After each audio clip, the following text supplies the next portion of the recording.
Cedros, the Spanish word meaning cedars, was named by Spanish sailors after their first landing in 1498 because cedar trees were plentiful in the area in those days.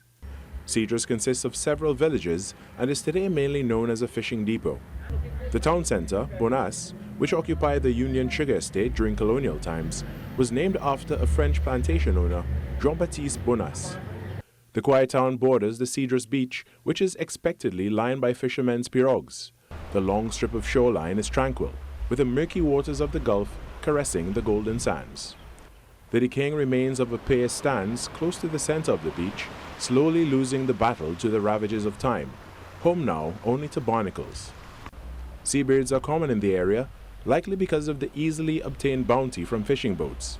Even domestic birds have, surprisingly, adapted to a life by the sea.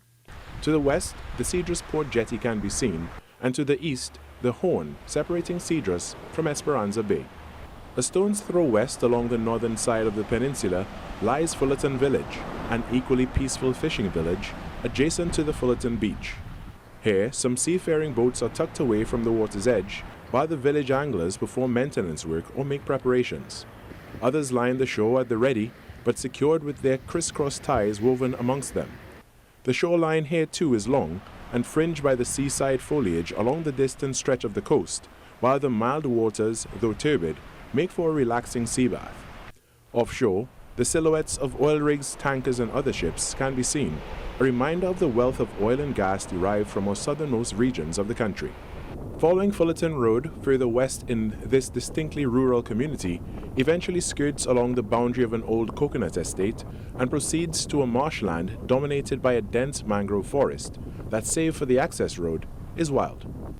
Countless drooping mangrove branches form a net-like curtain throughout the marsh, while the roots of the same weave through each other, blanketing the sodden ground. These conditions provide wildlife here, like this lone scarlet ibis, the perfect cover to feed, hunt, and even hide from would-be predators. Past the mangroves and the way opens to a beach, Columbus Bay, so named as historically Christopher Columbus was said to have landed on these shores in 1498 at the so-called discovery of Trinidad. The wide white sand beach is expansive and stretches for 4 kilometers. It is bordered by dense forest on one end, while the majority of it is fringed by the Constance Estate, the largest coconut estate on the island. The area is also teeming with life, as in the trees nearby, birds of prey are perched, while on the shore, heron and other avian creatures roost and feed. In the water, sandstone stacks known as the Three Sisters stand enduring the constant erosion by the ocean and its currents. Signs are posted warning visitors not to swim close to these, as there are dangerous currents around them.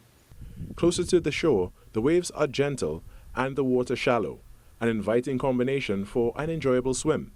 Depending on the time of year, the water takes on a bluish-green hue when the currents in the Gulf stir less and the Orinoco leaves less deposits. A sight that is spectacular, but seemingly a rarity. This is but a taste of what Cedros has on offer, and there is much more to experience and discover in this town in the deep south. To find them all, I implore you to visit. I'm Carrie Roberts, giving you a glimpse of the paradise we have right here.